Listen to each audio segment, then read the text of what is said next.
Sumubo ng instant noodles ang lalaki. Isang system window ang biglang lumitaw sa harap niya. Binabati kita. Nagising mo na ang kakayahan ng summoner sa 2026.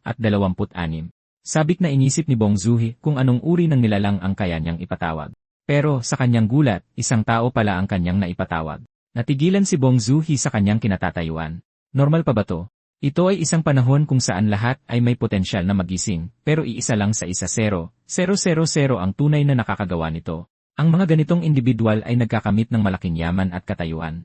Ngunit lahat ng iyon ay may kaakibat na kondisyon.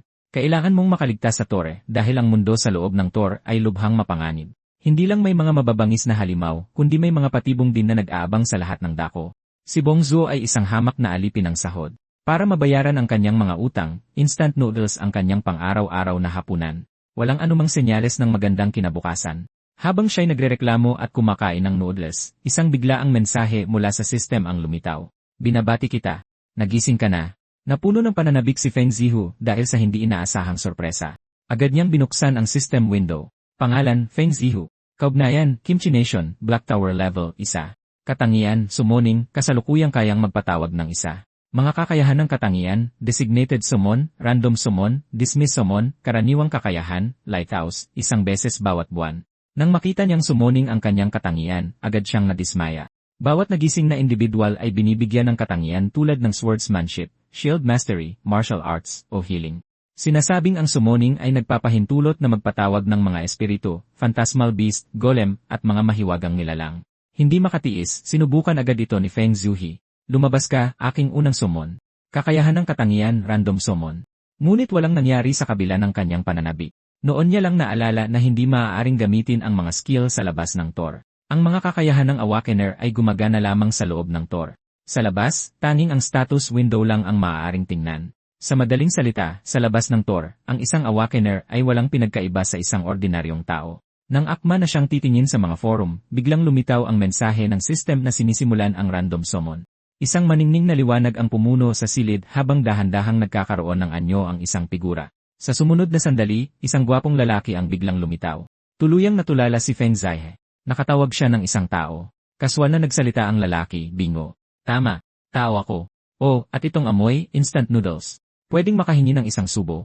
Pagkatapos tumango ni Feng Zihe, sabik na kinuha ng lalaki ang noodles at nagsimulang kumain.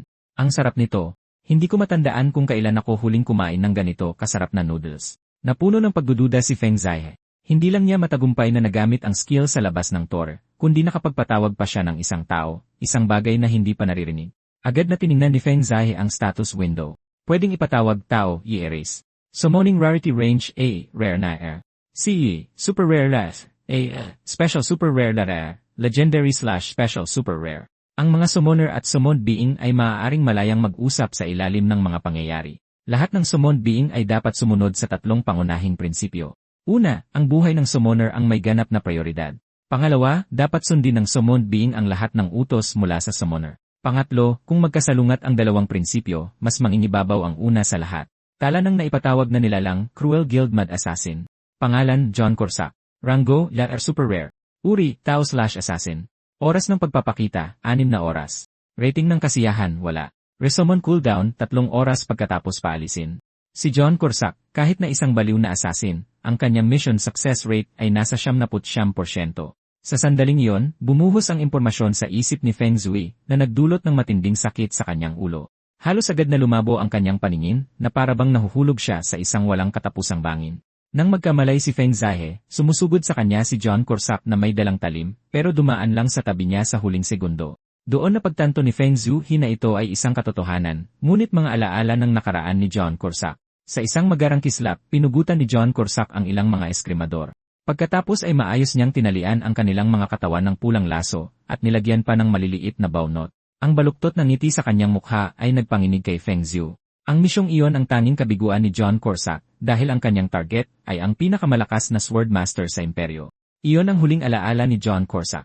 Sakto, pagkatapos maubos ang noodles, biglang lumitaw si John Corsac sa likod ni Feng Zihua.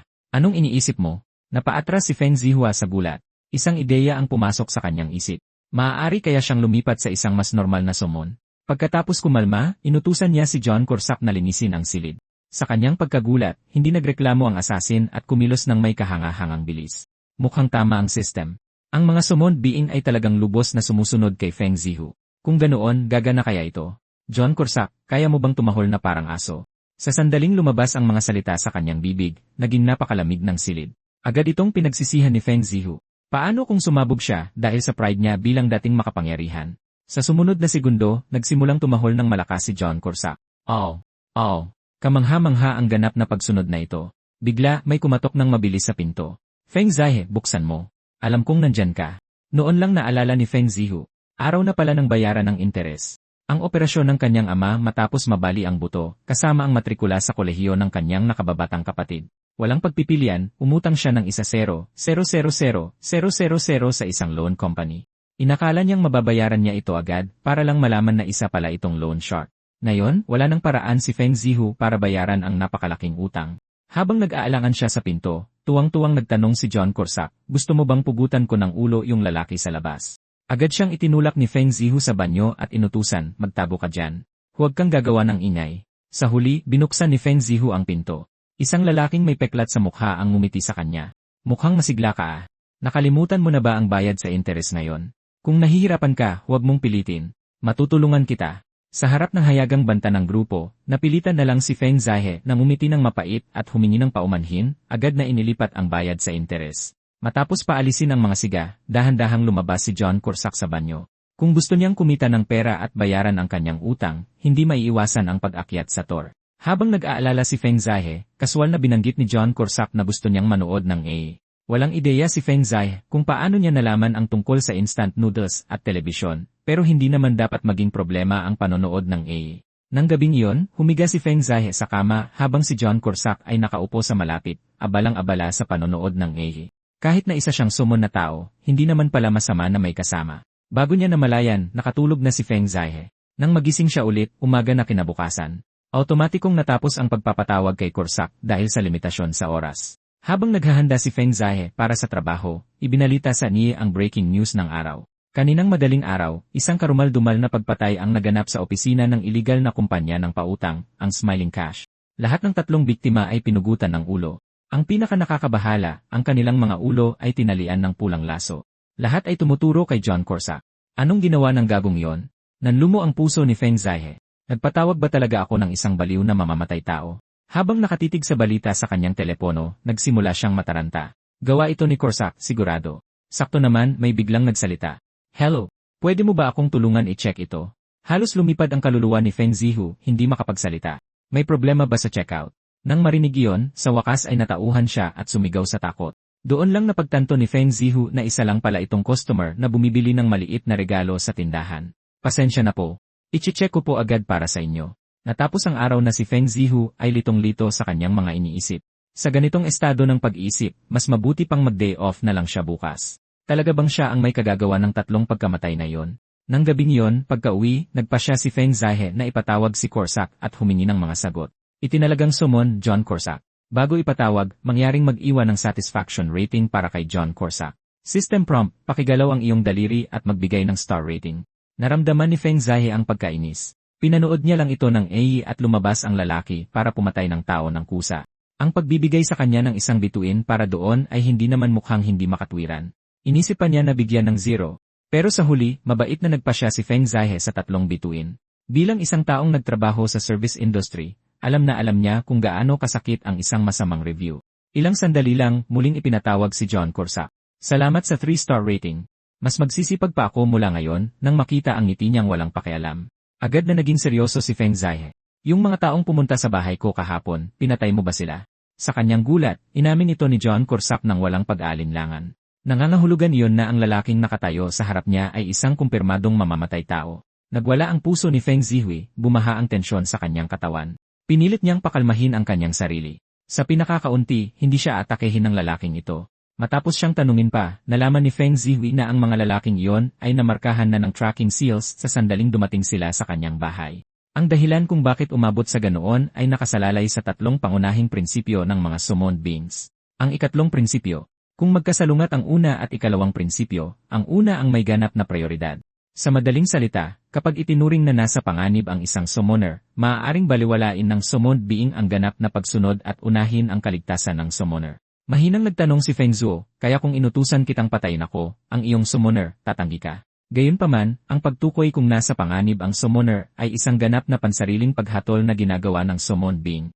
Doon lang napagtanto ni Feng Zhihu na ang tatlong prinsipyong ito ay may malaking butas. At ang isang butas na tulad niyan ay lubhang mapanganib. Halimbawa, kung naglalakad sila sa kalye at aksidenteng nakabangga ng isang tao, maaaring murahin sila ng isang mainitin ang ulo, pero sa karamihan ng kaso, hanggang sa salita lang ang banta at hindi totoong karahasan. Maaaring ituring iyon ni Corsac bilang banta sa buhay ni Feng Zhuhi. Kung umabot sa ganoon, hindi ba mapupuno ang mga kalye ng mga ulo na nakatali sa malinis na maliliit na laso? Nakakatakot isipin pa lang. Matapos sermonan ni Feng Zhihu ng paulit-ulit, sa wakas ay parang nakuha na ni Corsac. Nangako siyang mas maingat niyang humusgahan ang aktwal na antas ng panganib mula ngayon. Malapit nang pabalikin ni Feng Zhuhi si Corsac. Biglang nagtanong si Corsac, Summoner Feng Zhuhi, hindi ka ba akyat sa Tor ngayon? Ang pag-akyat sa Tor ay tunay ngang pinakamabilis na paraan para yumaman. Pero sa totoo lang, takot si Feng Zhuhi sa kung anong naghihintay sa loob. Isang pagkakamali lang at maaari siyang mamatay. Ang isang duwag na summoner na tulad niya ay hindi karapat-dapat sa isang lingkod na ganito kalakas. Ang dating amo ni Corsac ay isang taong tunay na malakas at tunay na matapang. Nahiya si Feng Zai. May mga taong nagising para iligtas ang mundo, pero wala siyang lakas ng loob na isugal ang kanyang buhay. Inakala niyang mamaliitin siya ni Corsac dahil sa pagiging duwag.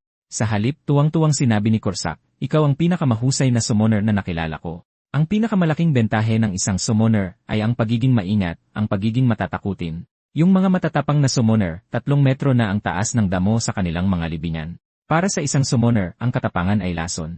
Kung mamatay ang summoner, kaming mga summoned beings ay kailangang maghintay magpakailanman para sa susunod. Kaya pakiusap, iwanan mo sa amin ang lahat ng marumi at mahirap na gawain. Hangad ko ang iyong mabuting kalusugan at mahabang buhay. Naguguluhan kung akyatin ba ang Tor. Hindi nakatulog si Feng Zai ng gabing iyon. Ang isang ordinaryong taong tulad niya ay dapat manatili na lang siguro sa ligtas na trabaho. Pero tumawag ang tatay niya, kailangan daw niya ng rehab at kailangang ilipat sa mas malaking ospital. Ang masama pa, natanggal sa trabaho ang nanay niya. Sabi ng tatay niya hindi naman daw ito malaking bagay, pero alam ni Feng Zuan na kailangan ng pamilya nila ng pera agad. Kaya pumunta siya sa warehouse at kumpletong naghanda, isinuot ang isang safety administrator set, nagpaplanong silipin ang floor isa at umatras agad kung may panganib na lumitaw. Nang malapit ng tawagin ni Feng Zhuhi si Corsac, bigla niyang naisip, baka hindi niya kailangang tawagin ito. Pwede siyang sumubok ng isa pang random summon. Kung makakuha siya ng isang legendary beast, habang buhay na siyang panalo. System notice, hindi available ang random summon, natitirang cooldown, 28 araw, 13 oras, 13 minuto, 13 segundo. Kaya pala may isang buong buwan na cooldown ang random summoning. Sa huli, tinawag pa rin ni Feng Zhihu si Corsac. Salamat po sa 5-star review. Paglilingkuran ko po kayo ng may sukdulang katapatan.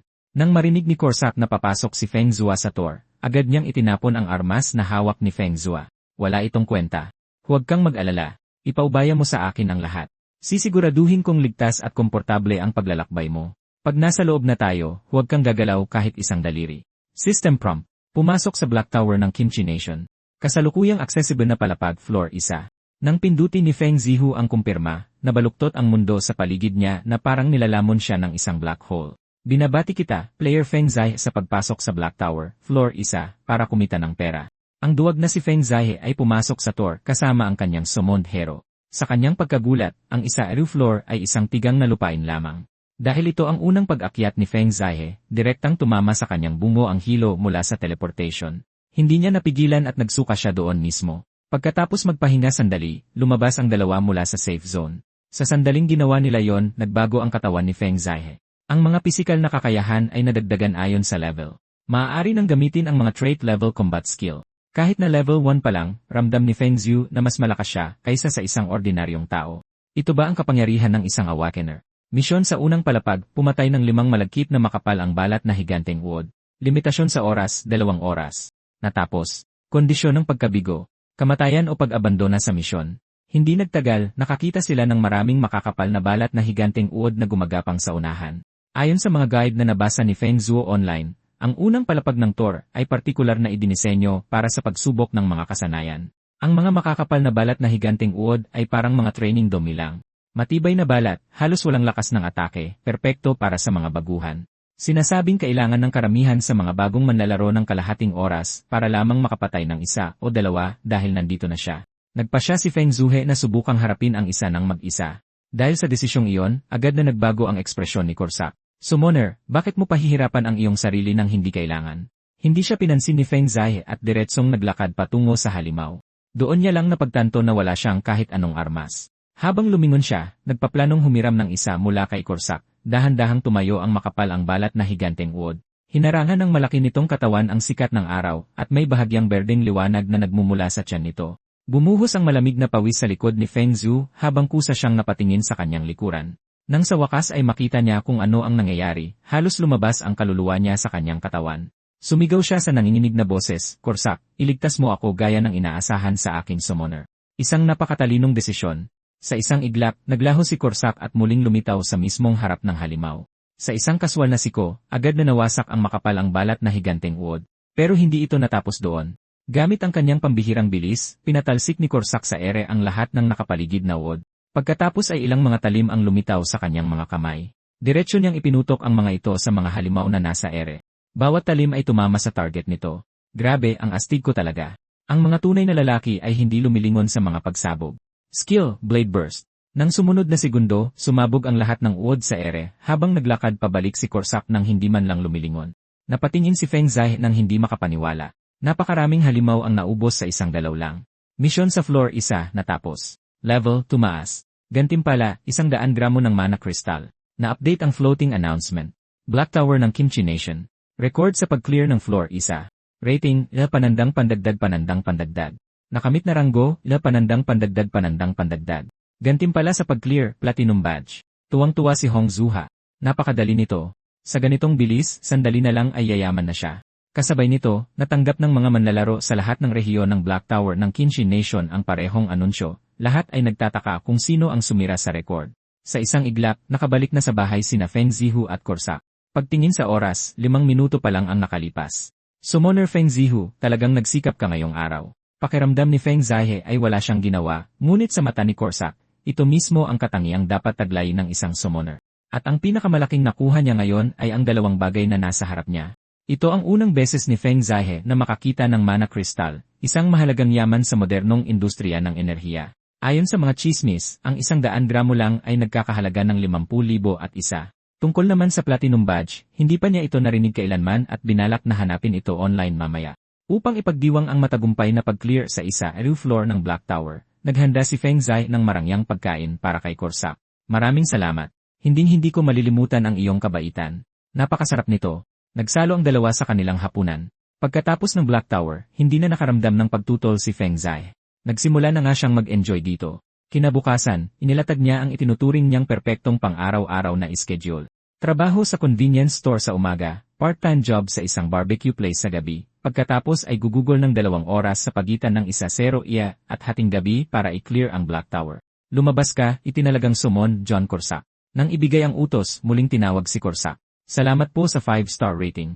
Mas magsisipag ako ngayon. Hindi maiwasan ni Feng Zai na magtaka kung para saan ba talaga ang satisfaction rating. Nalaman niya agad na kung mas mataas ang rating, mas malaki ang mga benepisyo, mas mahabang manifestation time, mas mabilis na pagtaas ng level, at marami pang iba. Hindi nagtagal, nakarating sila sa 2 ni floor ng Black Tower of Kimchi Nation. Misyon sa floor 2, puksain ang 1:0 mabilis gumalaw na matatabang dambuhalang uod.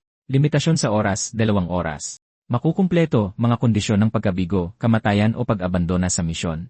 Napakabilis ng mga uod sa palapag na ito, humahagibis kung saan-saan sa kaparangan. Habang iniisip ni Feng Zai kung ano ang dapat niyang gawin, kalmadong ngumiti si Corsac at sinabing, sa tingin ko'y wala ka ng oras para gumawa ng kahit ano. Bigyan mo ako ng 3 minuto. Ako na ang bahala sa kanila at ihahatid kita pauwi. Pagkasabi niyon, lumundag siya sa ere. Mula sa ibaba, sumigaw si Feng Zhu, gusto mo ba ng fried chicken at cola mamayang gabi? Nang marinig iyon, halatang mas natuwa si Corsac. Sa isang iglap, naubos ang lahat ng target sa misyon.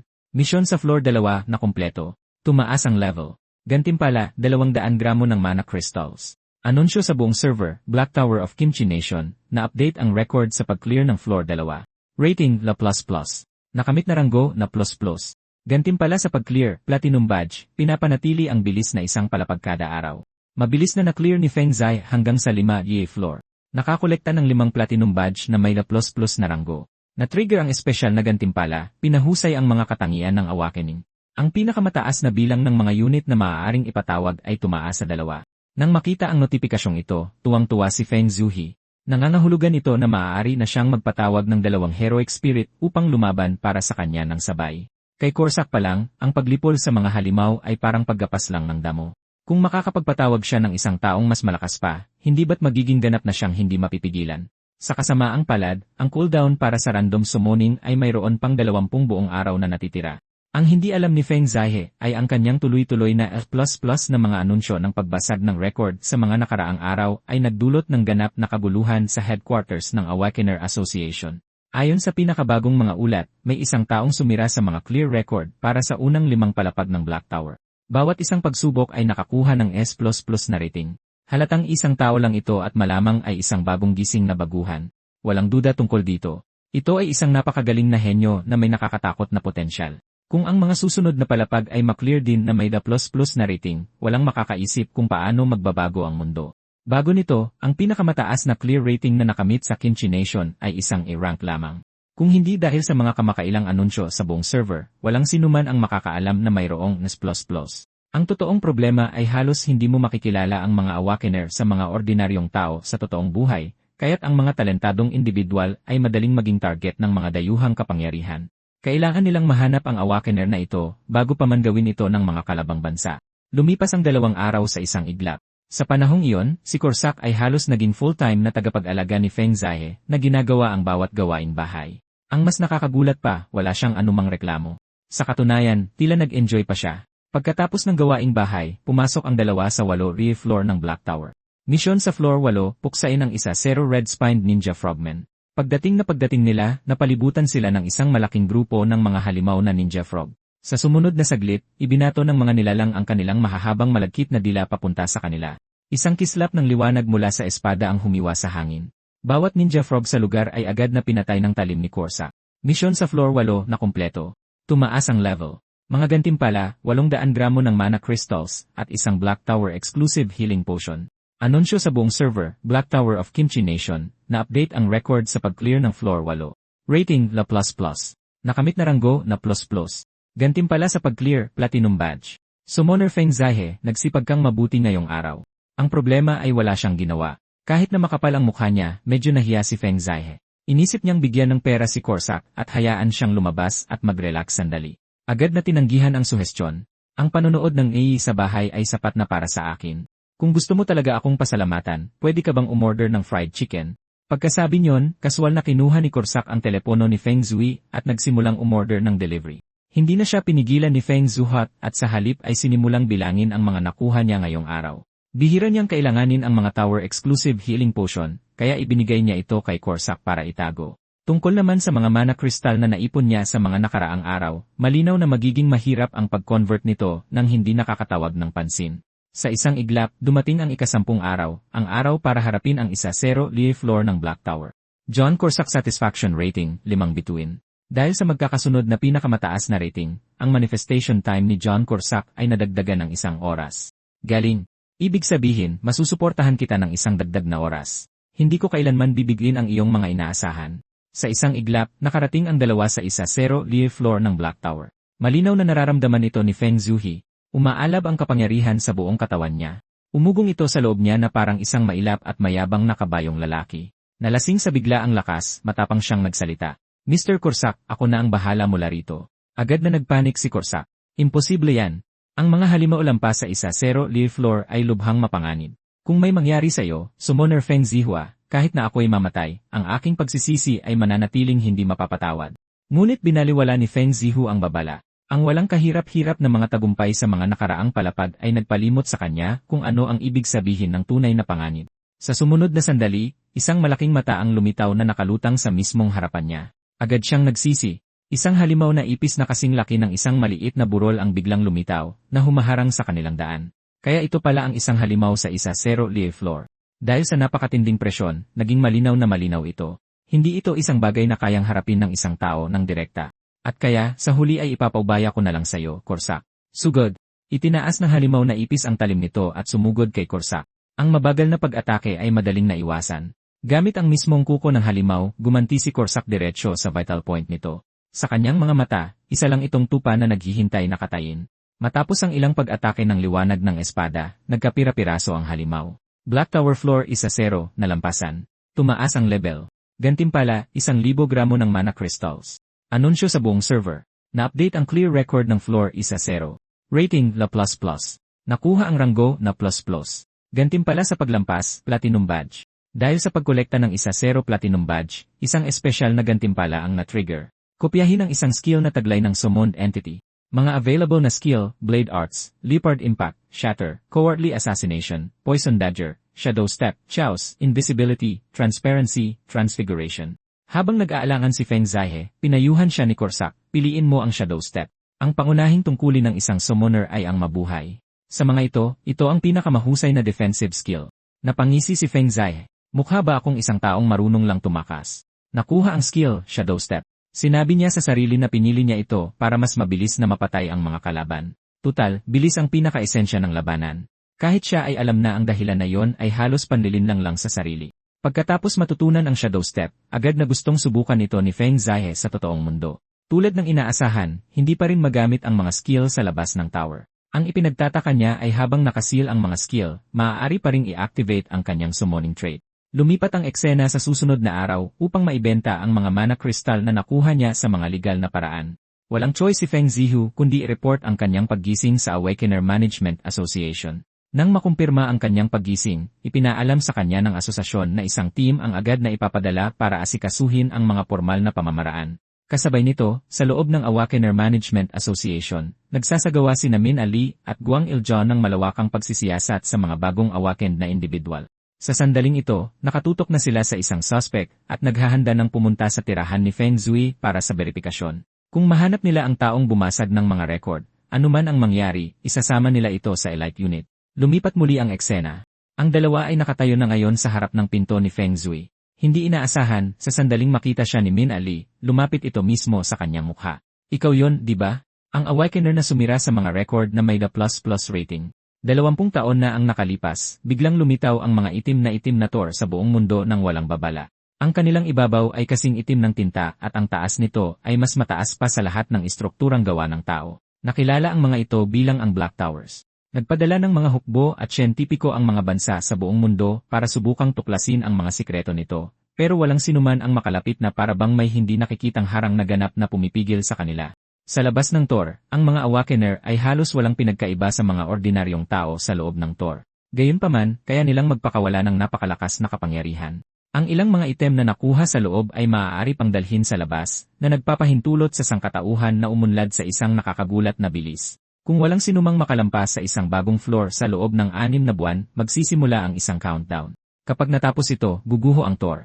3 taon na ang nakalipas, isang buong lungsod sa India ang naglaho dahil sa panuntunang ito. Karamihan sa mga bansa ay may 1 hanggang 3 Black Tower. Nagkataon namang isa lang ang meron sa Kimchi Nation.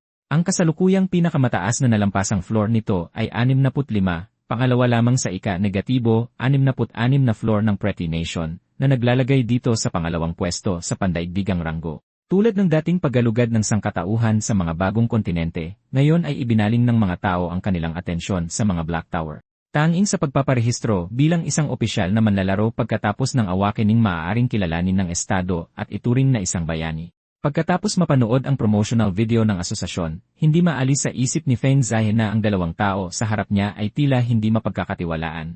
Seryosong nagtanong si Guang Iljon, Mr. Feng Zihe, sigurado ka bang nagising ka na? Nang makita ang kanilang pagdududa, agad na inilabas ni Feng Zihe ang mga mana crystal na nakuha niya at ipinaliwanag na nalampasan na niya ang 1-0 Lie floor. Nang marinig ito, nagkatinginan sina Min Ali at Guang Iljon. Ang bilang ng floor ay tumugma sa A++ record holder. Tinanong nila kung alam ni Feng Zui ang anunsyo sa buong server tungkol sa A++. Halos lumundag ang puso ni Feng Zihe sa kanyang lalamunan, sa takot na malantad ang kanyang sikreto. Nagmamadali niyang sinabi na hindi niya alam kung sino ang may hawak ng record. Iginiit na kinakabahan lang siya, at hiniling na huwag nila itong masyadong isipin.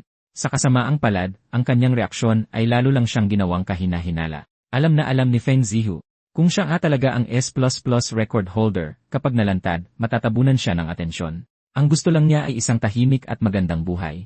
Kapag nagre-rehistro bilang opisyal na player, ang mga Awakener ay ikinakategorya sa Standard Team o Elite Team. Ang mga standard team ay nagpapahintulot sa mga player na planuhin ang kanilang sariling pag-unlad ng may higit na kalayaan. Ang mga elite team naman ay malapit na nakikipagtulungan sa Awakener Management Association. Bagamat kailangang hamunin ang mas matataas na floor, nakakatanggap sila ng mas magagandang benepisyo bilang kapalit. Isa sa pinakamahalagang benepisyo ay ang proteksyon sa labas ng mundo dahil ang mga Awakener ay walang pinagkaiba sa normal na tao sa labas ng tower. Sa kabila ng lahat ng bentahe ng pagsali sa isang elite team, pinili pa rin ni Feng Zihe ang standard team. Alam niyang kulang siya sa pambihirang talento at sa totoo lang ay medyo duwag siya. Mas ligtas ang mabababang floor at sapat na para kumita ng pangkabuhayan. Nang marinig ito, nagpakita si Min Ali ng malinaw na pagkadismaya. Mukhang mali ang hula natin. Imposibleng ang isang duwag na tulad nito ang S++ record holder.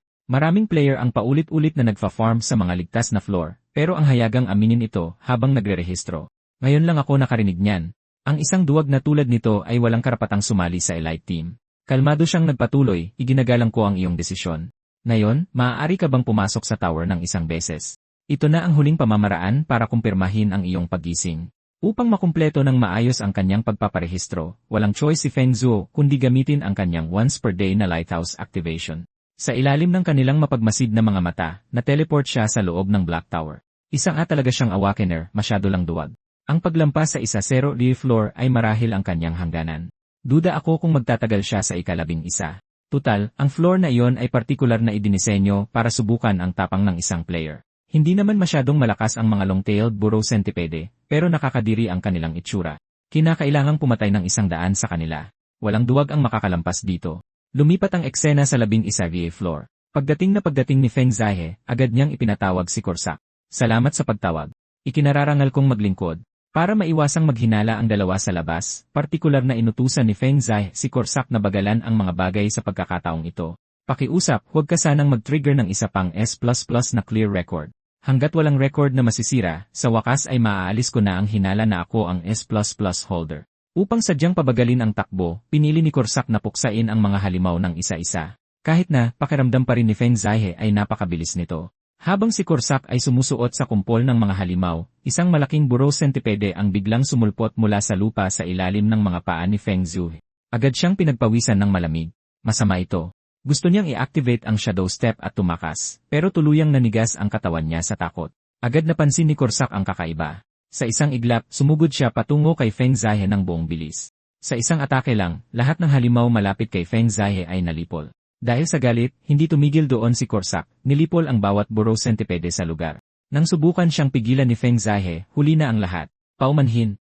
Ayon sa 3 prinsipyo ng Summit, mas prioridad ang buhay ng summoner kaysa sa ganap na pagsunod. Ang mga katawan ng mga halimaw ay siksikang nakakalat sa lupa sa harap ni Feng Zhuo. Sa sandaling makita niya ito, alam niyang masama ito. Anunsyo sa buong server. Na-update ang record sa pag-clear ng Black Tower Floor 11. Rating na ++. Nakuha ang S++ Clear Reward. Platinum Badge. Sa labas ng Tor, halatang naiinip na naghihintay sina Guang Iljon at Min Ali. Bigla, lumitaw sa harapan nila ang pamilyar na window ng anunsyo sa buong server. Kasabay nito, agad na na-teleport pabalik sa totoong mundo si Feng Zihe matapos ang clear. Sa sandaling lumitaw siya, agad siyang iniugnay ng dalawa sa anunsyong kababasa lang nila. Ayaw ko talagang umabot sa ganito. Malungkot na isip ni Feng Zihe. Pero kung mabubunyag ang sikreto ko, kailangan ko kayong patahimikin pareho. Corsac, igapos mo silang dalawa. Sumugod agad si Corsac. Sa isang iglap ng kanyang talim, parehong napugutan ang kanilang mga ulo.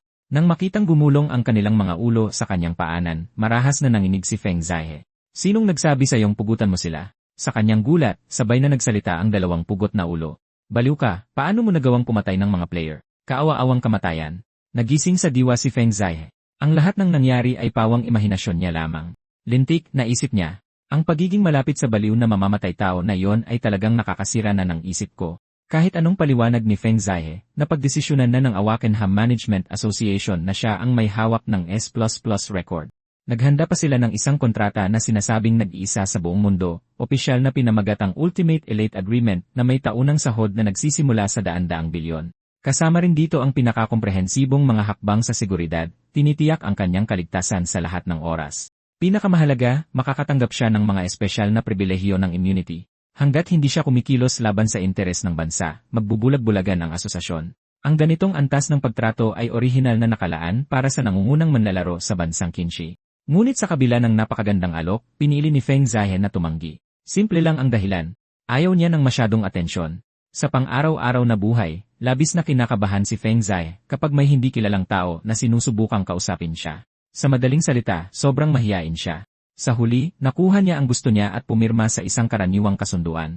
Ganoon lang, bumalik siya sa routine ng isang pagpasok sa lighthouse kada buwan. Para tuluyang mawala ng interes sa kanya ang Awakener Association, mariing iginiit ni Feng Zai na sadyang bagalan ni Corsac ang kanilang mga pag-clear. Sa kasamaang palad, halos maging popsicle siya dahil doon. Nang makitang nanginginig sa lamig si Feng Zai, si Corsac, na sadyang nagpapabagal, ay agad na nataranta. Summoner, hindi ito pwede. Tatapusin ko agad ang floor na ito at iuwi kita. Bago pa man makakilos si Feng Zihu, sumugod si Corsac diretsyo sa kumpol ng mga halimaw, nakatitig sa likod nito. Sumigaw si Feng Zihu nang hindi makapaniwala. Anong kalokohan to? Hindi mo na naman sinusunod ang mga utos ko. Lintik na 3 prinsipyo yan. Upang maiwasang magkasipon si Feng Zai, mabilis na nilipol ni Corsac ang bawat halimaw sa palapag. Kahit anong pilit ni Feng Zai na pigilan siya, wala itong silbi. Tanging mapapanood na lang niya ang pagbagsak ng mga halimaw isa-isa. Anunsyo sa buong server. Na-update ang record sa pag-clear ng Black Tower Floor 12. Rating na ++. Nakuha ang S++ Clear Reward. Platinum Badge. Pagbalik sa bahay, madilim at malungkot ang ekspresyon ni Feng Zui. Paumanhin, Summoner. Lahat ng ginawa ko ay para sa iyong kaligtasan. Kung wala nang iba, manonood na ako ng ngeye. Skill on Summon. May gana ka pang manood ng ngeye. Ang isang summon na sumusuway sa kanyang amo ay hindi karapat-dapat sa anumang gantimpala. Hindi nagtagal, oras na para hamunin ang 13 rear floor ng Black Tower. Ang palapag na ito ay nangangailangan ng pagdaan sa isang pasilyo na puno ng mga patibong. Dahil sa napakaraming hindi inaasahang salik, nagpasya si Corsac na mabilis itong tapusin para maiwasan ang anumang aksidente. Bigla na lang, naramdaman ni Feng Zhu na parang halos hindi na siya umiiral bilang isang amo. Ganap na pagsunod. Kalokohan. Ito ay ganap na walang silbi. Anunsyo sa server, na-update ang record sa pag-clear ng Black Tower Floor 13. Rating na ++. Tor, palapag dahil sa malawak na saklaw ng sonic attack ng mga higanteng paniki. Si Feng Zhu bilang isang summoner, ay lubhang mahina. Bilang resulta, muling nagdesisyon si Corsac ng mag-isa at nilipol sila ng buong bilis. Anunsyo sa server, na-update ang record sa pag-clear ng Black Tower Floor 14 na. Rating, La++ pagkatapos ibenta ang lahat ng magic crystals sa mga opisyal na channel. Natagpuan ni Feng Zai ang kanyang sarili na may malaking halaga ng pera. Habang tumataas ang palapag, mas malaki ang nakukuhang kristal. Sa ganitong takbo, ang kanyang pangarap na yumaman ay hindi na tila imposible. Dahil sa tukso ng pera, hindi lang niya pinatawad ang naunang pagsuway ni Corsac, kundi nagpa siya na ring aktibong puntiryahin ang S++ record mula ngayon. Tutal, nabunyag na ang kanyang pagkatao at ang tuloy-tuloy na mga platinum badge ay maaaring mag-trigger ng mas marami pang espesyal na gantimpala. Corsac, tara na. Ang target natin ngayon ay isang S++ record sa floor 15. Misyon sa floor 15, puksain ang 20 goblin laborers. Sa unahan, ilang goblin ang abala sa pagputol ng mga puno. Ito ang unang beses ni Feng Zui na makakita ng mga humanoid na halimaw.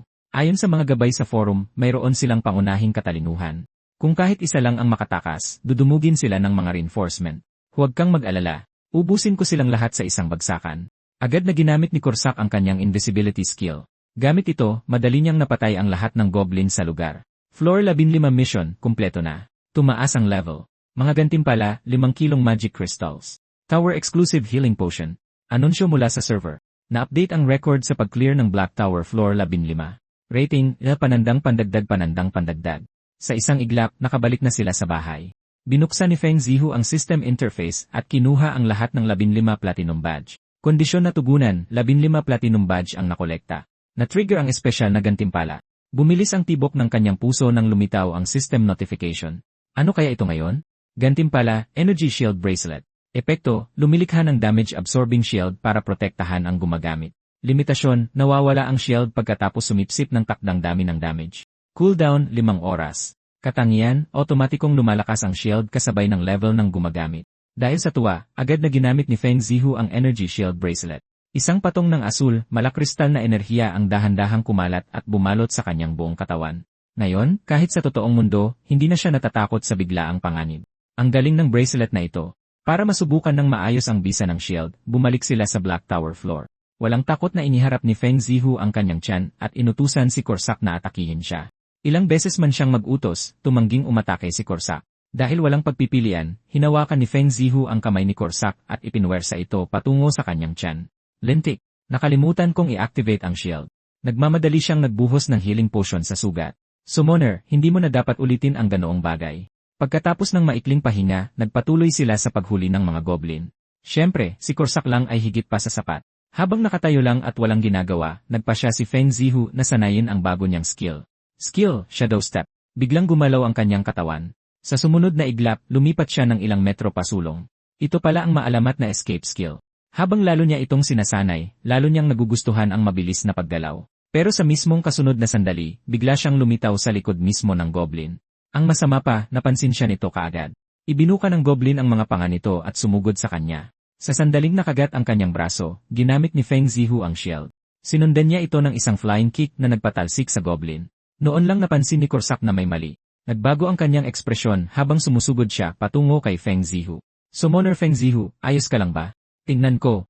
Hindi ba't sinabi ko na sayo ito ng maraming beses? Ang isang summoner ay hindi dapat maging matapang. Ang mga mapanganib na gawain ay dapat ipaubaya sa akin. Kaya, gumugol si Feng Zihu ng mahigit 10 araw sa paulit-ulit na pagfa-farm sa floor 15, pinag-aralan ang kanyang mga skill at nag-ipon ng napakaraming magic crystal. Nang sa wakas ay may pera na, nagpa siya siyang bumili ng maayos na kagamitan at kinontak si team leader, Kwang Wangri. Hindi nagtagal, inihatid siya direkta sa Awakener Mall. Ito ay isang tindahan na eksklusibo para sa mga player, pero walang kahit isang customer sa loob. Dahil ba masyadong mahal ang mga gamit dito? Hindi ito masyadong inisip ni Feng Zihu. Ibinenta niya ang bahagi ng mga magic crystal na nakuha niya sa mga nakaraang araw, binili ang mga kagamitan na gusto niya, at umuwi. Ang Wolverine Fong Mace ay nagkakahalaga ng 2 milyon isa, habang ang Serpent Leather Boots ay 3 milyon. Gamit ang mga ito, mas naging ligtas siya kaysa dati. Matapos itago ang mga kagamitan, muli niyang ipinatawag si Corsac. Ngayon, sa halip na paulit-ulit na mag-farm sa floor 15, nagpa siya siyang umakyat pa. Pero bago yon, kailangan niya ng isa pang katulong dahil katatapos lang ng cooldown para sa random summoning. Mary Ho, bigyan mo ako ng malakas na kasama. Skill Random Summon. Sa sumunod na sandali, isang hugis taong anino ang nagliwanag sa espasyo sa harap niya. Habang nagkakaroon ng anyo ang figura, patuloy itong lumalaki. Sa huli, tumagos pa ang ulo nito sa kisam. Ano ba naman itong nasumon ko? Nang ganap ng nagkaanyo ang heroic spirit, sa wakas ay nakita na ni Feng Zihu ng malinaw. Isa siyang napakalaking maskuladong lalaki. Ang pangangatawan na iyon ay halos hindi na mukhang tao. Sa sandaling iyon, biglang umatake si Corsac. Isang malakas na flying kick ang direktang tumama sa mukha ng higanteng lalaki. Bakit ikaw pa, gago ka? Pagdating mo, sinira mo agad ang bahay ng summoner. Umayos ka kung ayaw mong burahin kita.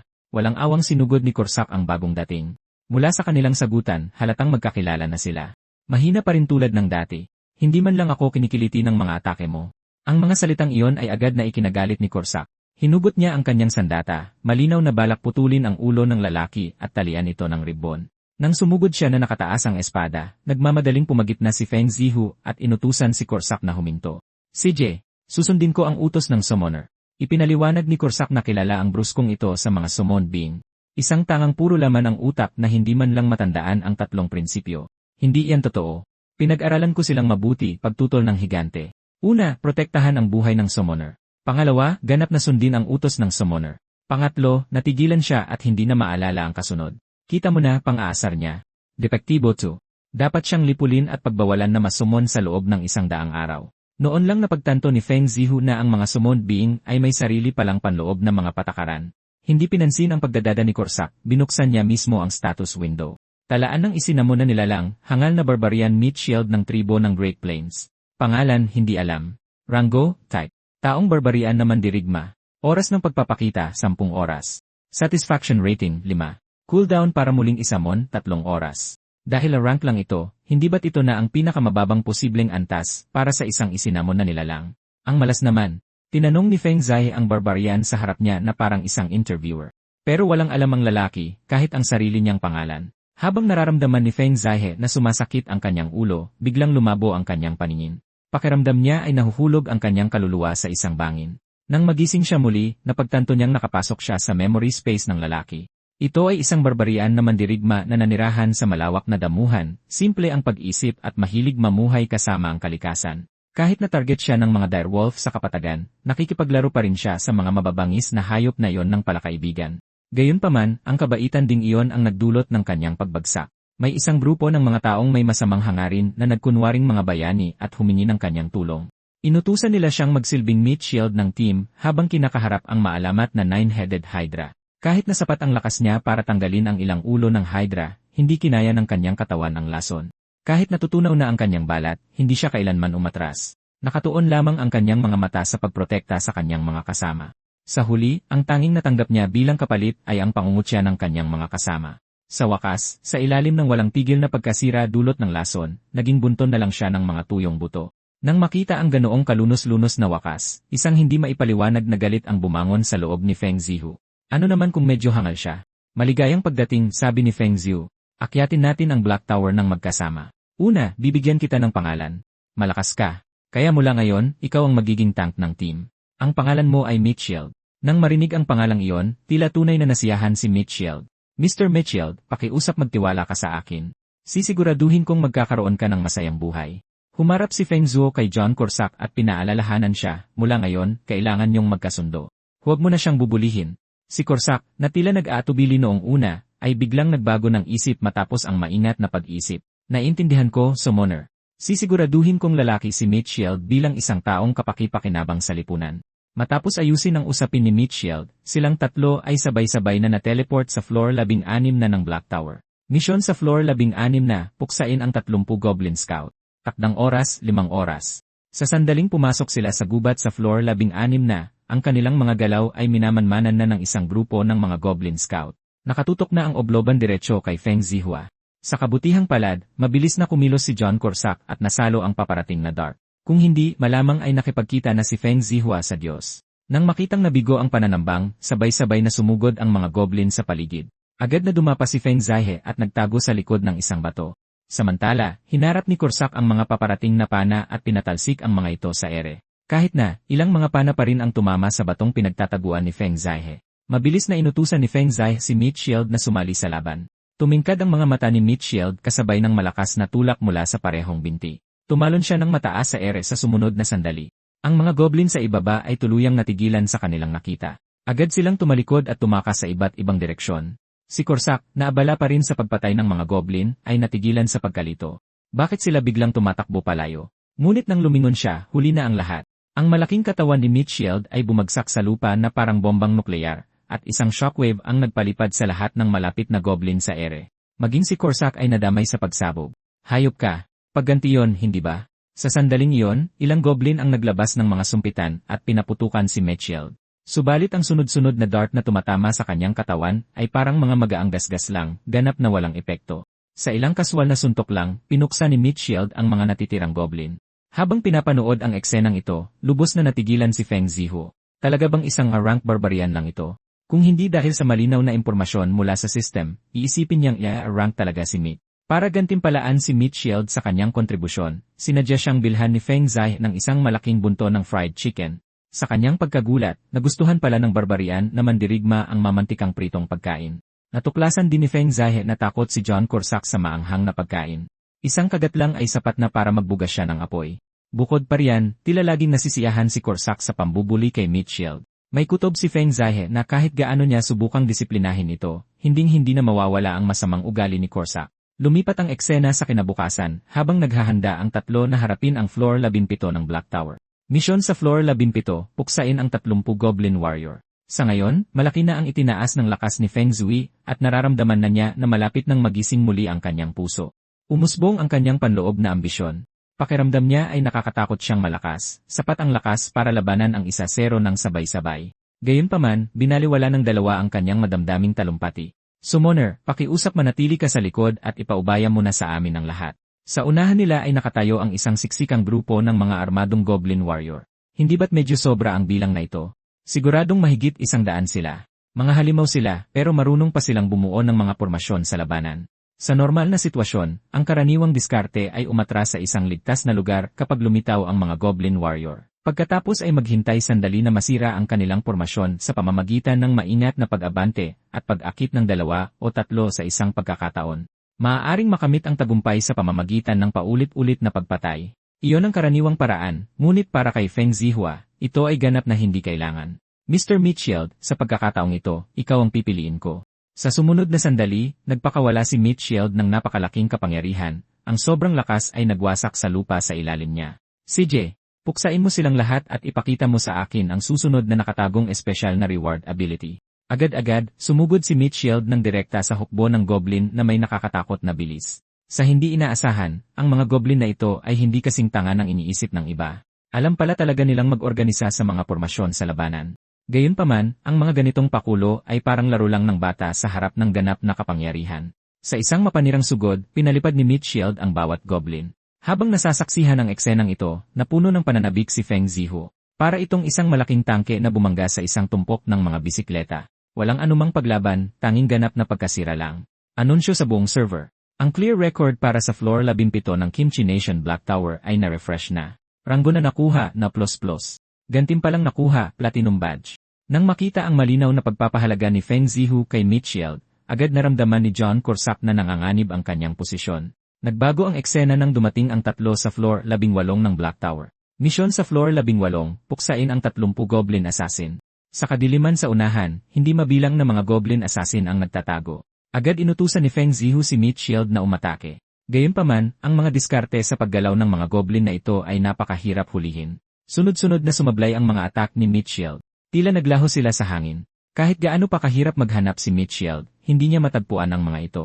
Habang pinapanood ito, maging si Feng Zihu ay mukhang nalilito. Hindi niya inaasahan na si Mitchell ay magiging ganap na walang magawa laban sa mga hamak na kaaway na ito.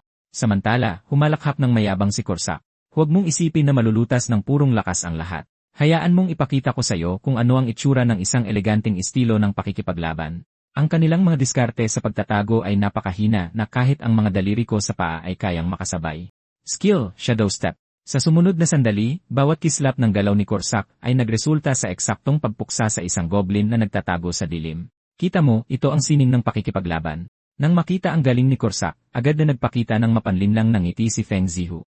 Ang lahat ay nangyayari ayon sa kanyang plano.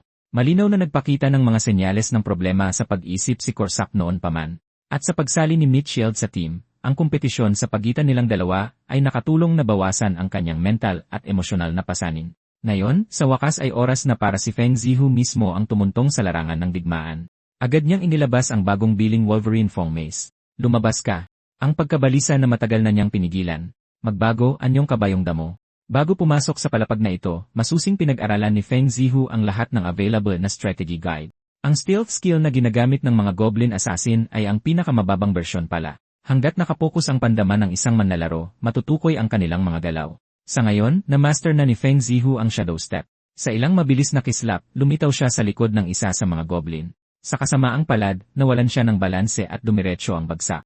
Sa kabutihang palad, ang Wolverine Fang Mei sa kanyang kamay ay umikot ng malakas at direktang tumama sa ulo ng Goblin. Habang nagmamalaki si Feng Zihu sa kanyang tagumpay, isang Goblin Assassin ang tahimik na lumitaw sa kanyang likuran. Sa kritikal na sandali, umatake si Corsac sa tamang oras, at napatay ito agad sa isang hiwa. Sa patuloy na walang tigil na pagpatay ni Corsac, nakapuksa na ang team ng 27 Goblin Assassin. Sa puntong ito, halatang hindi na mapakali si Mitchell. Ikinuyom ang parehong kamao, nagpakawala siya ng isang malawakang atake sa lahat ng direksyon. Nakakagulat na nakatama pa siya ng ilang Goblin. Samantala, muling nabigla si Feng Zihu sa isang patraidor na atake. Sa kabutihang palad, mayroon pa siyang kalasad at agad na ginamit ang Shadow Step para lumayo. Kung hindi, ang sandaling iyon ay talagang mapanganib. Sa sandaling iyon, 2 Goblin ang lumapit kay Feng Zihu mula sa harap at likod. Noong malapit nang tumama ang kanilang mga punyal, tumalo ng mataas si Feng Zihu. Itinuon sa kanyang mga target, ibinagsak niya ang martilyo sa isang hataw, agad na dinurog ang 2 Goblin. Anunsyo sa buong server. Ang clear record para sa floor 18 ng Kimchi Nation Black Tower ay na-refresh na. Ranggo na nakuha na ++. Gantimpalang nakuha, Platinum Badge. Ang sunod-sunod na nakamamanghang talaan na itinakda ni Feng Zihu sa panahong ito ay nagdulot ng kaguluhan sa media sa buong bansa. Lahat ay nag-uunahang iulat ito. Sa kabutihang palad, hindi pa rin nalalantad sa publiko ang kanyang tunay na pagkatao. Gayunpaman, pagka-uwi, nanatiling malalim ang pag-isip ni Corsac. Nalaman lang niya ang dahilan matapos siyang kulitin ni Feng Zihu. Dahil ito sa napakabilis na pag-unlad ni Feng Zihu. Ito ay dahil masyadong mabilis ang paggaling mo. Ang Shadow Step na ginamit niya sa huli ay halos perpekto. Hindi iyan magandang senyales. Mapanganib ito. Magsisimula kang magpakasaya sa kilig ng labanan at baka maging mayabang pa. Sa madaling salita, habang tumatapang ka, mas malaking panganib ang haharapin mo. Kahit paulit-ulit siyang tiniyak ni Feng Zihu na iiwasan niya ang anumang mapanganib na kilos sa susunod, hindi pa rin mapanatag ang isip ni Corsac. Palaging may kutob si Corsac na ang summoner na ito ay magdudulot ng malaking sakuna balang araw. Lubos siyang nabagabag sa isiping iyon. Ang tunay na panganib sa isang summoner ay hindi kung gaano kalakas ang kanilang mga kaaway, kundi ang paniniwalang palagi silang magtatagumpay. Sa katotohanan, ang pag-iingat ang pinakadakilang katangian ng isang summoner. Nang makita ni Mitchell na ganito kabalisa si Corsac sa unang pagkakataon, hindi niya mapigilang tuyain ito. Hoy, mamamatay tao. Mukhang nanginginig ka. Ang natanggap niyang ganti ay isang malakas na sipa. Manahimik ka, tanga. Tumilapon si Mitchell dahil sa sipa, at kahit ang mga pagkain sa loob ng refrigerator ay nahulog sa sahig. Nang makita ito, lubos na nasindak si Feng Zihu. Napakamahal ng refrigerator na yon. Paano nila nagawa ito? Sa galit, agad na pinaalis ni Feng Zihu ang mga summon at pinabalik silang dalawa. Habang pinapanood ang isang taong halaga ng binurong kimchi na nasasayang, naninikip ang kanyang dibdib sa panghihinayang na espesyal na inihanda ng kanyang ina. Mukhang kailangan niyang linawin ang kanyang isip at umuwi sa kanyang bayan kinabukasan. Kinabukasan, bumalik si Feng Zihu sa bahay kung saan siya lumaki. Nay, nandito na po ang suwail ninyong anak. Maya-maya, isang pamilyar na boses ang narinig mula sa loob ng silid. Ahi, ikaw na ba yan? Pumasok ka na. Nalaman niya na madalas palang sumakit ang katawan ng kanyang ama kamakailan at kailangan ng araw-araw na masahe para maibsan ang sakit. Mabilis na tinulungan ni Feng Zihu ang kanyang ama para sa pananghalian, ngunit hindi niya nakita ang kanyang nakababatang kapatid. Matapos magtanong, nalaman niyang lumabas ang kanyang kapatid para mamalengke. Hindi nagtagal, isang umuusok na mangkok ng maanghang na tokwa ang nakahain na.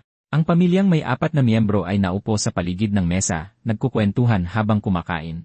Kahit nagipit sa pera ang pamilya, sinabihan pa rin ng kanyang mga magulang si Feng Zihu na huwag mag-alala. Makakahanap din si nanay ng bagong trabaho. Gayunpaman, nag-atubili si Feng Zihu, hindi sigurado kung dapat ba niyang sabihin sa kanila ang tungkol sa kanyang paggising. Sinubukan niya ang sitwasyon at sinabing, sana magising din ako. Nang sabihin niya yon, kapwa humalakhak ang kanyang ama at nakababatang kapatid. Nagbibiro ka ba? Kung magigising yan, akyat na ang mga baboy sa puno. Ikaw yung tipo ng lalaki na sumisigaw ng nanay kapag nakakita ng ipis, dagdag ng kapatid niya. Kuya, yan ang pinaka-nakakatawang joke na narinig ko. Ibinaling naman ng kanyang ina ang usapan sa kanyang trabaho. Nagsinungaling si Feng Zihu at sinabing day off niya ngayon, pero hindi kailanman maloloko ng ganoong kasinungalingan ang kanyang ina at nabisto niya ito kaagad. Ano man ang mangyari, lagi kitang susuportahan, seryoso niyang sabi. Pero may isang bagay kang hindi dapat galawin, mga loan shark. Ang mga salitang iyon ay nagpabalik ng isang alaala na sinadyang isantabi ni Feng Zihu. Ang mga kaawa-awang iyon. Sa kanilang pag-uusap, nalaman ni Feng Zihu na natanggal sa trabaho ang kanyang ina dahil tumanggi siya sa isang hindi makatwirang utos. Habang nag-aayos ng water purifier para sa isang bastos na customer, inutusan siyang linisin din ang lahat ng recyclables at tirang pagkain. Nang tumanggi siya, nag-file ng reklamo laban sa kanya ang customer. Ang kanyang ina ay palaging isang taong matapang at may kusa, at hindi kailanman kinukonsinti ang kawalang katarungan. Para naman sa kanyang ama, ang pinakamalaking ipinagmamalaki niya sa buhay ay ang makuha ang puso ng kanyang ina. Pagkatapos ng hapunan, kinuha ni Feng Zihe ang bahagi ng perang kinita niya sa mga nakaraang araw at ibinigay sa kanyang nakababatang kapatid, hiniling na ibigay ito sa kanilang mga magulang at tiyaking hindi sila magpapakahirap sa trabaho. Nang tumalikod si Feng Zihe para umalis, bigla siyang tinawag ng kanyang kapatid. Ngunit nakatayo lang siya roon na walang masabi kahit isang salita. Naintindihan ni Feng Zihe.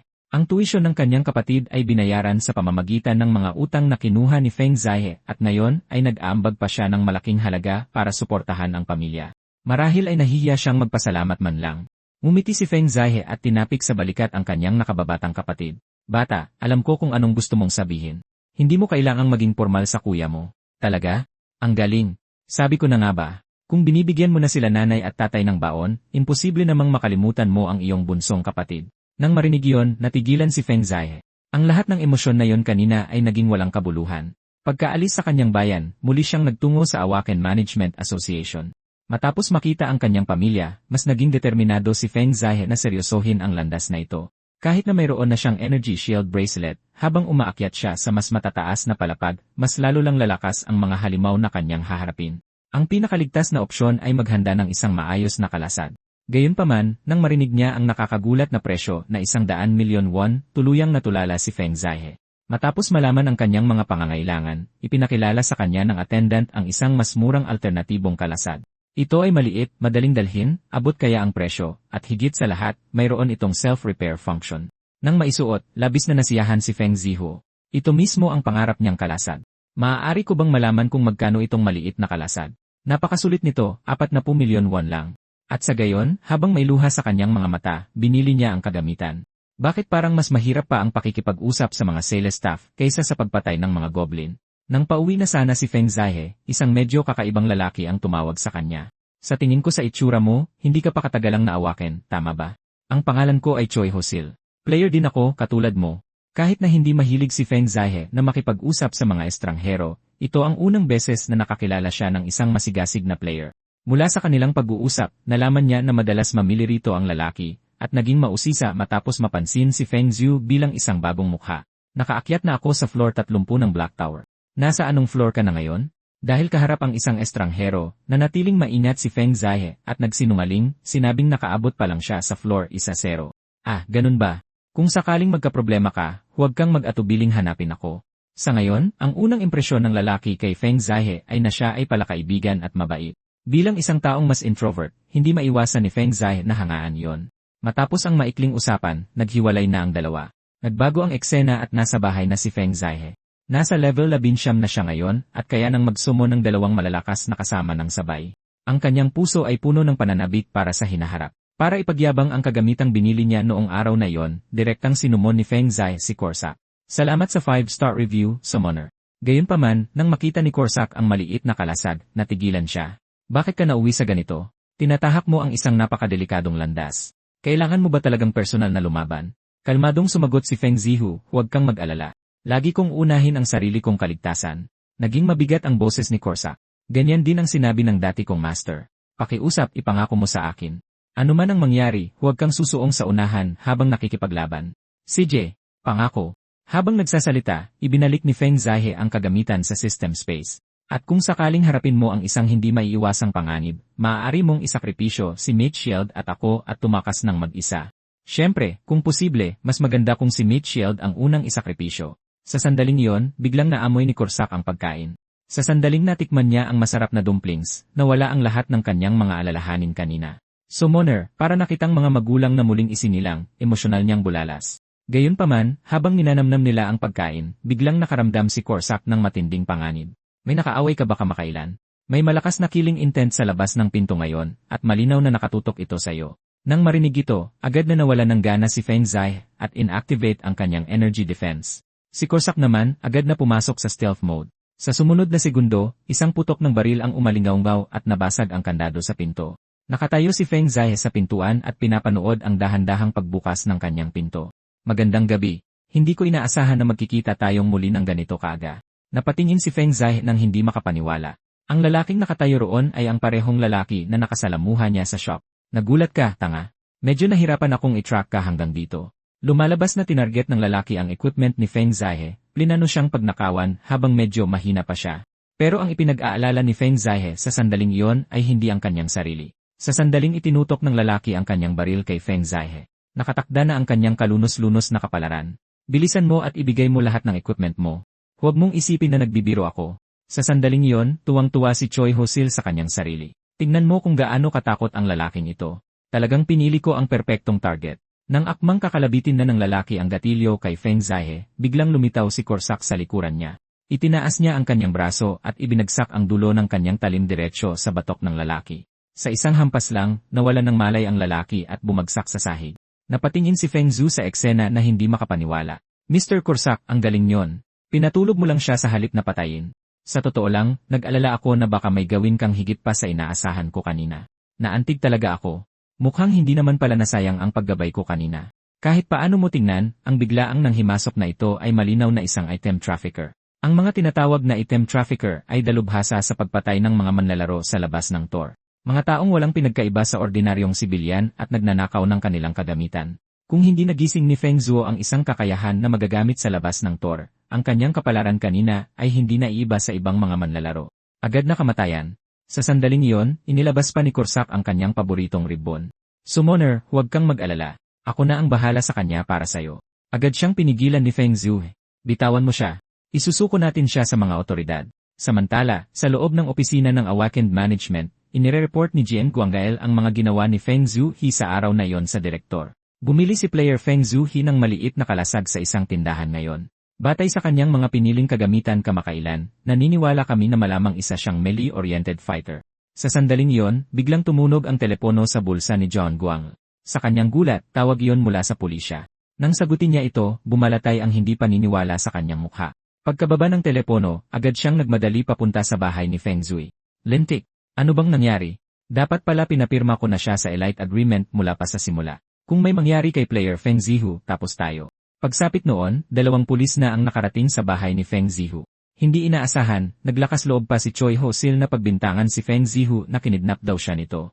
Kung ganoon, kailangan din sumama sa amin ng may-ari ng bahay para sa pagtatanong. Nang marinig ito, agad na natakot si Feng Zihu. Makukulong ba talaga ako dahil sa maling paratang? Sa sandaling iyon, dumating si John Guang-il sa lugar. Lalong hindi inaasahan, tila nakilala siya ni Choi Ho-sil at agad sumigaw, "Kapitan, ako to. Kinidnap ako ng lalaking to. Iligtas mo ako." Nang marinig iyon, nanlumo ang puso ni Feng Zihu. Hindi naman siguro nila pagtatakpan ng isang kriminal, di ba? Nang akalain ni Choi Ho-sil na dumating na ang kanyang tagapagligtas. Lumapit si John Guang-il at sinuntok siya ng diretsyo sa mukha. "Gago ka, puro ka kasinungalingan. Ang lakas ng loob mong gawin ang ganito. Nasa level 34 ka na. Bakit ka pa rin nagnanakaw ng tao? Opisyal kong binabawi ang iyong player status ngayon din. Darating ang mga otoridad maya-maya at isusuko ka sa kanila." Nang marinig ang mga salitang iyon, agad na nagpanik si Choi Ho-sil, lumuhod at desperadong nagmakaawa. "Marami na akong nakitang tulad mo na hindi natututo. Huwag mong isipin na magkakaroon ka pa ng isa pang pagkakataon." Ganoon na lang, kinuha si Choi Ho-sil ng walang awa. Nilapitan ni John Guang-il si Feng Zihu na may seryosong ekspresyon at nag-aalalang nagtanong, "May masakit ba sayo?" Nang makita ang seryoso niyang tingin, mabilis na sumagot si Feng Zihu, "Wala po, medyo nagulat lang." "Player Feng Zihu, pasensya na talaga," seryosong sabi ni John Guang-il. "Nakangako akong hindi na ito mauulit. Hindi na natin ito pwedeng patagalin pa. Kailangang maisapinal ang Elite Agreement sa lalong madaling panahon." Mabilis na lumipas ang oras hanggang kinabukasan. Summoner Feng Zihu, namatay ba ang lalaking iyon sa huli? Siyempre hindi. Kinuha lang siya ng mga otoridad. Kung gayon, maaari mo bang sabihin kung saan siya eksaktong dinala? Nang marinig ang mga salita ni Korsak at mapansin ang patalim na nakatago sa kanyang likuran, hindi nakapagsalita si Feng Zihe. "Huwag mo nang isipin. Hindi ko sasabihin sayo." Pagkatapos niyan, kaswal ding ipinatawag ni Feng Zihe si Mitchell. Black Tower Floor 11 Mission, puksain ang 30 Goblin Shaman. Sa totoo lang, hindi naman gaanong mapanganib ang mga Goblin Shaman sa Floor 11. Hindi sila makapagcast ng malalakas na attack spell. Karamihan, gumagamit sila ng mga sumpa, binding magic, at medyo mahinang fireball. Bagamat medyo nakakagulo ang mga sumpa, hanggat si Meat ang sumusugod sa harap, tila nagiging mas simple ang lahat. Sabay-sabay na nagpakawala ang mga Goblin Shaman ng alon ng mga sumpa ng madilim na hamog papunta sa grupo. Gayunpaman, umungol ng galit si Mitchell, at agad na pinawi ang bawat isang sumpa. Ang nakita ay nagpatulala kay Feng Zihu. Sobrang brutal nyon. Sa sandaling iyon, sumugod din si Korsak, ayaw magpatalo. "Mitchell, magtulungan tayo at ubusin sila ng mabilis." Dahil doon, sumugod ang dalawa diretsyo sa kawan ng mga goblin, umaasa sa kanyang mabilis at maliksing galaw. Dumaan-daan si Korsak sa pagitan ng mga goblin, at kaswal na pinutol ang kanilang mga ulo. Masimple naman ang paraan ni Mitchell. Bawat suntok ay nagpalipad ng ilang goblin. Habang pinapanood ang eksenang nakakapagpakulo ng dugo, naramdaman ni Feng Zuo ang kagustuhang sumali. Ngunit sa sandaling iyon, lumitaw ang system notification. Nakumpleto mo na ang misyon para sa Black Tower Floor 11. Sa sandaling iyon, nakatayo sa gilid sina Korsak at Mitchell, nagbubulungan sa isa't isa. Nang mapansin ang tingin ni Feng Ziuj, pilit nang umiti si Korsak. "Summoner Feng Ziuj, hindi naman masama ang aming ginawa. Hindi ba?" Naggalit ang mga ngipin ni Feng Ziuj sa loob-loob niya. "Lintik, sinadya yon ng dalawang yon. Hindi man lang ako binigyan ng pagkakataong lumaban." Anunsyo para sa buong server. Ang clear record para sa Kimchi Nation Black Tower 419 ay na-refresh na. Nakamit na ranggo na ++.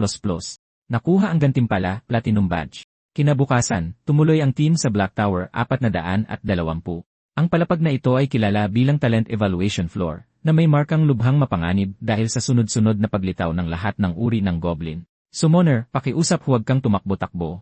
Kung ako ikaw, mananatili ako sa isang ligtas na lugar. Huwag kang lumayo. Ipaubaya mo na lang sa amin ang lahat." Nang marinig iyon, tuluyang natigilan si Feng Zihu. Misyon sa Black Tower Floor 20. Talunin ang 100 goblin ng anumang uri at isang malaking goblin. Limitasyon sa oras, 10 oras. Lumapit si Korsak na may ngiti at hinarangan si Feng Zihu sa loob ng safe zone na parabang sinasabing, "Masyado kang mahina. Mapanganib sa labas. Manatili ka lang dyan." Pagkatapos ay kaswal na lumabas si Korsak sa safe zone habang nauna nang sumugod si Mitchell. Naglitawan sa unahan ang lahat ng uri ng goblin, at sabay-sabay silang inatake. Noong kikilos na sana si Korsak, isang anyo ang dumaan sa likuran niya, ginamit ang skill. Gamit ang kanyang high-speed movement skill, agad na naabutan ni Feng Zihu si Mitchell. "Mr. Mitchell, medyo mabagal ka.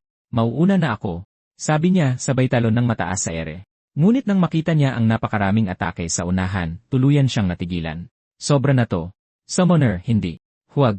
Mula pagkabata, mahiyain na si Feng Zihu, palaging naglalaro mag-isa sa isang sulok. Kahit nakunin ang mga laruan niya sa harap mismo niya, hindi siya nangahas na lumaban. Kahit na inaapi sa eskwela, nanatili siyang tahimik. Pagsapit ng middle school, naging invisible na siya sa klase. Kahit sa high school, hindi nakahanap ng kahit isang kaibigan si Feng Zihe. Gusto niyang magbago, pero palaging nag-aalangan ang kanyang mga paa na humakbang pasulong. Maging siya mismo ay nahirapang maniwala na ang isang tulad niya ay magkakaroon ng lakas ng loob na labanan ang mga halimaw. Siguro dahil hindi naman tao ang mga halimaw. Walang mga panlilinlang o mind games tulad sa pakikipag-ugnayan sa tao. Tulad lang ng pag-grind ng mga low-level mob sa isang laro, ang kailangan lang niyang gawin ay talunin sila at kunin ang mga gantimpala. Ngunit nang makita ni Corsac si Feng Zhu na sumusugod diretsyo sa kumpol ng mga halimaw, nagpanik siya. Summoner, huwag kang gagawa ng anumang padalos-dalos. Isang grupo ng mga goblin warrior ang sumugod sa kanya, nakataas ang mga sandata. Agad na ginamit ni Feng Zihe ang Shadow Step, umiiwas sa mga atake ng Blow Dart sa pagitan ng mga puno, habang mabilis na lumalapit. Sa ilang galaw lang, nakapunta siya sa likod ng isa sa mga goblin, at sinuntok niya ito diretsyo sa ulo. Ganon. Patuloy niyang ginamit ang Shadow Step para isa-isahing patumbahin ang mga nag-aabang sa mga puno. Habang pinapanood ito, natigilan si Corsac. Ganoon kabilis na master ng Summoner ang Shadow Step. Sa sandaling iyon, dose-dose ng Blow Dart ang sabay-sabay na itinira papunta kay Feng Zihu. Nagmamadali niyang itinaas ang isang kalasad para humarang, ngunit masyadong maliit ang kalasad. Dahil dito, tuluyang naubos ang energy barrier sa paligid niya. Ang muntikang kapahamakan ay nagdulot ng kilabot sa kanya. Nakakatakot ito. Noong akala ni Corsac ay kontrolado na ang lahat, lumingon siya at nakita si Feng Zihu na tumatakbo para sa kanyang buhay, hinahabol ng isang kawan ng mga goblin warrior habang sumisigaw ng tulong. Balisang sumigaw si Corsac, "Summoner, kumapit ka lang." Tumakbo ka diretsyo papunta sa bangin. Noong malapit nang maubusan ng stamina si Feng Zihu, sa wakas ay narating niya ang bangin na binanggit ni Corsac, ngunit walang anuman doon. Na-corner niya ang kanyang sarili. Sa sandaling iyon, susugod na sana ang mga humahabol, isang malaking kamay ang humampas pababa, at tinanggal ang lahat ng sandata sa kanilang mga kamay. Dumating si Mitchell sa tamang oras, hinarangan ang lahat ng goblin ng harapan. Sa isang malakas na suntok, pinuksan niya ang mga goblin warrior sa harap niya. Samantala, matapos patayin ang mga goblin scout, sumugod si Corsac patungo sa posisyon ng mga goblin shaman sa itaas ng bangin. Habang binibigkas pa ng mga shaman ang kanilang mga spell, nasa harap na nila si Corsac. Sa isang pag-indayob ng espada, agad niyang pinabagsak ang dalawang goblin shaman. Nagpatuloy sila sa paglipol ng mga halimaw at hindi nagtagal, lahat ng kalaban ay naubos, mahigit 100 sa kabuuan. Nang makita ang napakaraming halimaw na natalo sa maikling panahon, natulala si Feng Zihu. Ang galing ninyo, pero Shield, pwede mo bang iusog ng kaunti ang katawan mo? Sa sandaling iyon, isang nakakabinging dagundong ang umalingaw-ngaw sa lugar. Isang malaking elite goblin ang dahan-dahang lumitaw. Nang makita ito, agad na tumalon si Corsac mula sa bangin. Ako na ang bahala dito. Ngunit hindi nagpahuli si Mitchell at sumugod din diretsyo sa elite goblin. Ang dalawang malalaking anyo ay nagbanggaan na may malakas na kalabog. Agad na inabot ni Mitchell at sinunggaban ang elite goblin sa lig. Sinamantala ang pagkakataon, sumugod si Corsac mula sa itaas. Itinarak niya ang parehong punyal diretsyo sa mga mata ng halimaw. Matagumpay na natalo ang 100 normal na goblin at isang elite goblin. Misyon sa Black Tower Floor 20 na kumpleto. Tumaas ang level. Gantimpala, 2,000 gramo ng magic crystals. Gantimpala, 5 Black Tower healing potion. Summoner, ang galing ng laban kanina. Tigilan mo na ang pambobola sa akin. Alam ko kung ano lang ang kaya ko. Nakita ko ang lahat ng iyong pagsisikap at paghihirap. Salamat sa pagprotekta sa akin. Server-wide announcement, bagong clear record para sa Kimchi Nation Black Tower 420. Rango E panandang pandagdag. Nakuha ang gantimpala, Platinum Badge. Ang anunsyo ay agad na yumanig sa mundo at nagmadali ang mga pangunahing media outlet na i-report ito. Hindi mabilang na mga netizen ang sumali sa usapan. Nakakabaliw ito. Kalahating buwan nang walang server-wide announcement. Akala ko bigo na ang misteryosong player na ito. Sinong mag-akala na patuloy silang nakakakuha ng panandang pandagdag na ranggo? Patuloy ba nilang sisirain ang mga record? Samantala, sa loob ng Awaken Management Association, Director, dapat ba tayong makialam at kontrolin ang opinyon ng publiko? Hindi. Ang pakikialam ngayon ay magdudulot lang ng mas maraming hinala. Ayon sa aming investigasyon sa player na si Feng Zihe, hindi maganda ang sitwasyon ng kanyang pamilya. Ang kanyang ama ay naoperahan matapos maaksidente at nagpapagaling pa rin. Ang kanyang nakababatang kapatid ay college freshman at si Feng Zihe ang nagbabayad ng tuition. Ang kanyang ina ay kasalukuyang walang trabaho dahil sa isang alitan sa isang customer. Kaya naman, naniniwala ako na dapat tayong magbigay ng tulong sa kanyang pamilya. Samantala, para gantimpalaan ang pagsisikap ni Corsac at Mitchell, umorder si Feng Zai ng marangyang takeout na pagkain para sa kanila. Sunod-sunod na inihain ang mga mangkok ng umuusok na noodles. Nagsimulang maglaway si Mitchell. Napakabango nito. Dahan-dahan. Huwag mo ring kainin ang parte ko. Habang nagsasalita sila, tumabi si Feng Zai at binuksan ang system panel. System notification dahil sa pagkolekta ng kabuang 20 platinum badge. Na-trigger ang espesyal na gantimpala. Nakatanggap ng isang random reward box.